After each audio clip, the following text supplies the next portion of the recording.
Start with our new concept confusion matrix. ना confusion matrix क्यों use होता है कि जब हम कोई भी प्रेडिक्शंस करते हैं, ओके, जो हमारे पास एक्चुअल वैल्यूज है एंड हमारे पास कुछ प्रेडिक्टेड वैल्यूज है, तो उनमें बीच का कितना एक्यूरेसी है, उनके बीच में कितना प्रिसीजन रिकॉल्स है, वो सब निकालने के लिए हमें क्या करते हैं, कंफ्यूजन मैट्रिक्स निकालते हैं ना। उसके लिए तुम्हें पता क्या होना चाहिए कि what is TN, FP, FN and TP, ये सब कुछ क्या है वो हम देखते हैं अभी। देखो, हमारे पास मैट्रिक्स होता है जिसमें ये जो रोज है, ओके, ये रोज है एंड ये जो दो है वो कॉलम्स है, ये कॉलम्स है एंड ये दो जो क्या है, रो है। नो, हमारे पास हमने कुछ सैंपल्स लिए, ये 50 सैंपल्स हैं, ओके, एंड ये 100 सैंपल्स हैं। मैंने कुछ मान लो फॉर एग्जांपल पेशेंट्स हैं, यहाँ जो 50 पेशेंट्स हैं उनको जो डिसीज है वो नहीं है, और जो नीचे जो 100 पेशेंट्स हैं उनको डिसीज है, ओके। जो ऊपर वाले 50 पेशेंट्स हैं उनको डिसीज एक्चुअल में नहीं है, और जो नीचे है उनको एक्चुअल में डिसीज है। तो ये तो एक्चुअल डेटा हुआ जो मैंने बताया आपको, लेकिन हम उन पर क्या करेंगे, प्रेडिक्शन करेंगे। मतलब जो डॉक्टर है वो डॉक्टर बताएगा कि इस वाले पेशेंट को एक्चुअल में डिसीज है या नहीं है। तो यहाँ जो प्रेडिक्शन है, देखो मैं आपको ये निकाल के बताता हूँ कि मैट्रिक्स निकल रहा है इससे। मेरे पास सैंपल था, राइट, मेरे पास टोटल 150 का सैंपल है, उसमें से जो 50 जो पेशेंट्स हैं उनको डिसीज है,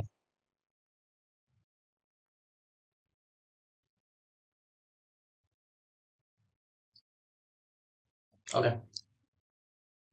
देख, ये मेरे 50 पेशेंट्स हैं या 100 पेशेंट्स हैं, ये इन 50 पेशेंट को डिसीज नहीं है और इन 100 पेशेंट्स को डिसीज है, ओके। ये तो एक्चुअल है, ये एक्चुअल डेटा सेट है जो बता दिया है।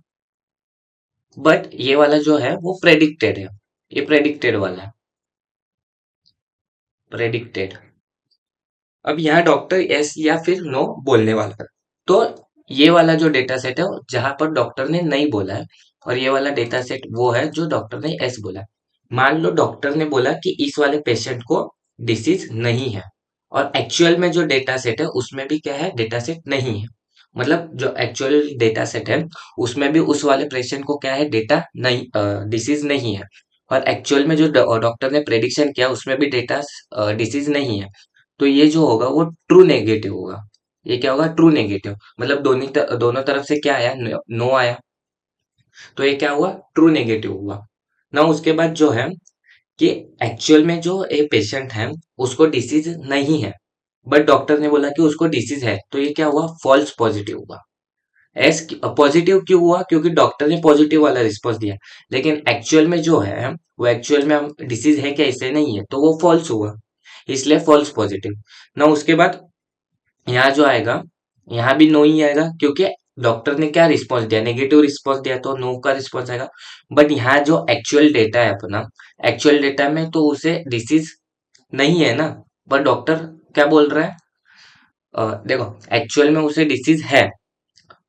एक्चुअल डेटा सेट में क्या बता रहा है कि इस पेशेंट को डिसीज है, यस बता रहा है, लेकिन डॉक्टर ने बोला कि इसे डिसीज नहीं है, तो ये क्या हुआ, फॉल्स नेगेटिव हुआ, कि डॉक्टर ने जो बताया वो गलत है ना। उसके बाद यहाँ से यस आ रहा है, पॉजिटिव आ रहा है, लेकिन यहाँ से भी क्या आ रहा है, यस आ रहा है, तो ट्रू पॉजिटिव हुआ। देखो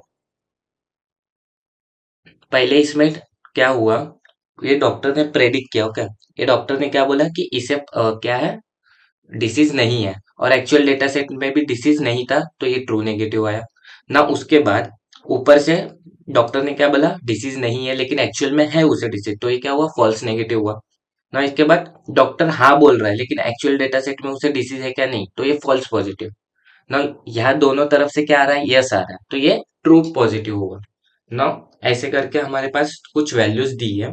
ऐसे जब जब भी हम प्रॉब्लम सॉल्व करेंगे कुछ हमें वैल्यूज दी रहेगी।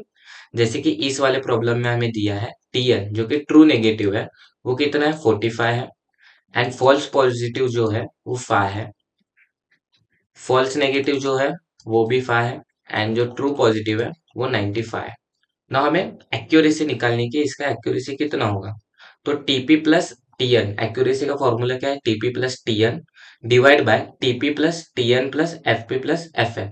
ना टीपी कितना है, 95 है, प्लस टीएन कितना है, 45। ना 95 प्लस 45 डिवाइड क्या करेंगे हम, 95 प्लस 45 प्लस 5 करेंगे ना, 95 प्लस 45 कितना आएगा, 140। ना उसके बाद 95 प्लस 45 प्लस 5 ये कितना आ रहा है, 150 आ रहा है। मतलब 140 डिवाइड बाय, मैं अगर 150 करूं तो जो एक्यूरेसी आ रहा है वो कितना आ रहा है, 0.933 का आ रहा है। मैं 0.933 को अगर मैं 100 से मल्टीप्लाई करूं तो कितना परसेंटेज आ रहा है, 93.33% आ रहा है एक्यूरेसी, राइट। ना उसके बाद, हमें क्या देखना है, प्रिसीजन देखना है। प्रिसीजन क्या है, TP upon TP plus FP. Precision मतलब कितनी उसकी एक्यूरेसी, मतलब कितने परसेंटेज ऑफ एस है। ओके, नाउ टीपी कितना दिया है हमें, टीपी दिया है 95। नाउ डिवाइड करेंगे टीपी 95 प्लस एफपी। एफपी कितना दिया है, 5 दिया है ना, 95 डिवाइड बाय क्या होगा, 100 होगा। तो 95 डिवाइड बाय 100 कितना आना चाहिए, 0.95। अगर मैं उसको मल्टीप्लाई करूँ 100 से तो ये कितना आ रहा है, 95% आ रहा है ना। उसके बाद हमें क्या निकालना है, मैं इसे थोड़ा इन सबको नीचे लेके जाता हूँ।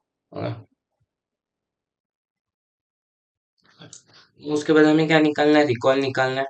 रिकॉल के लिए क्या फॉर्मूला है, TP upon TP plus F N है। ओके, कि TP upon TP plus F N.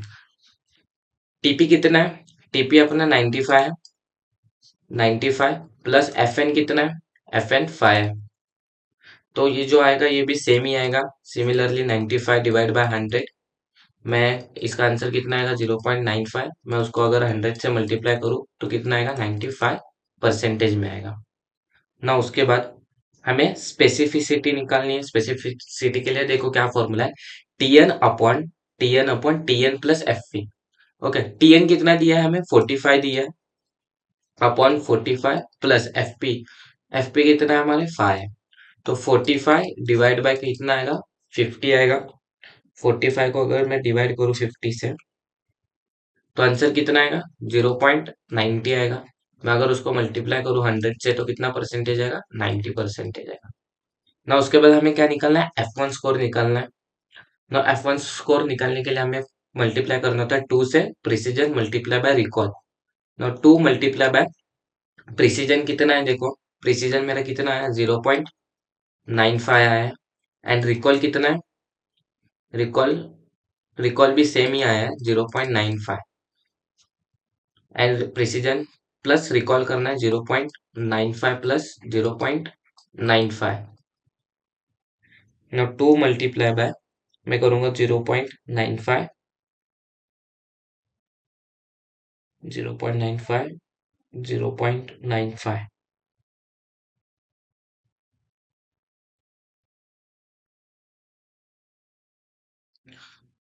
1.08, 1.805 आ रहा है। एंड डिवाइड बाय, मुझे अभी क्या करना है, 0.95 प्लस 0.95 करना है जो कि 1.9 आएगा। एंड 1.8005 डिवाइड बाय 1.9 को हमें क्या करना है, डिवाइड करना है, जो कि कितना आ रहा है, 0.95 ही आ रहा है फिर से। और अगर मैं इसे मल्टीप्लाई बाय 100 कर दूं तो कितना आएगा, 95% आएगा ना। उसके बाद हमें क्या निकालना है, लास्ट एरर रेट निकालना है ना। एरर रेट निकालने के लिए क्या फॉर्मूला है, F P plus F N. Okay, F P plus F N divide by TP plus TN plus F P plus F N निकालें ना। एफ पी और एफ एन जो वैल्यू दी है हम वो देख लेते हैं पहले। एफ पी और एफ एन कितना है, 5 है ना। ये 5 प्लस 5, क्योंकि एरर नेट निकालने के लिए हमें फॉल्स जो भी हमें मिला है वो ऊपर साइड लेते हैं। एंड डिवाइड बाय एवरीथिंग कर देंगे, जो कि 95 plus 5 plus 45 plus 5 not 10 divide by 150 है, राइट।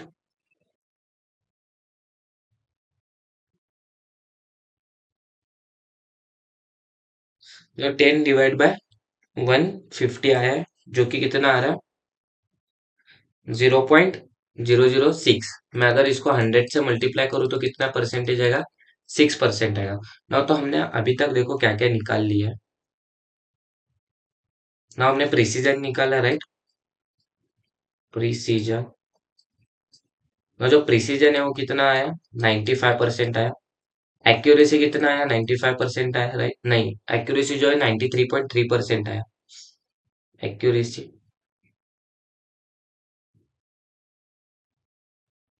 ना, जो एक्यूरेसी वो कितने आए, 93.33%। एंड जो रिकॉल है, रिकॉल कितना 95% आया। F one score, F1 score आया 95%। एंड जो एरर रेट जो कितना आया, 6% है ना। जो ये जो कंफ्यूजन मैट्रिक्स है उसमें सिर्फ चार कंसेप्ट आपको याद रखनी है कि एक होता है टीएन, एक होता है एफपी, एक होता है एफएन एंड एक होता है टीपी ना। इन चारों पर ही गेम चलता है। और ये जो दो रोज है, ये जो दो रोज है यहाँ पर क्या होती है, अपनी एक्चुअल वैल्यूज होती है। ओके, यहाँ पर एक्चुअल वैल्यूज होती है। एंड ये जो दो कॉलम्स है, ये जो दो कॉलम्स है ये क्या होती है, प्रेडिक्टेड वैल्यूज होती है। प्रेडिक्टेड वैल्यूज, क्या हमने अभी फिलहाल के लिए कौन सा एग्जाम्पल लिया था, कि मैंने डॉक्टर का एग्जाम्पल लिया था कि मैंने मेरे पास 50 जो है इनको डिसीज नहीं है और जो 100 पेशेंट्स है उनको डिसीज है। तो उस हिसाब से जो डॉक्टर ने प्रेडिक्टेड और एक्चुअल डेटा जो निकाला, उनका एक एग्जाम्पल निकाल के हमने एक्यूरेसी प्रिसीजन वो सब कुछ निकाला है ना। चलो ना, अगर वीडियो अगर पसंद आए तो लाइक एंड शेयर कर दो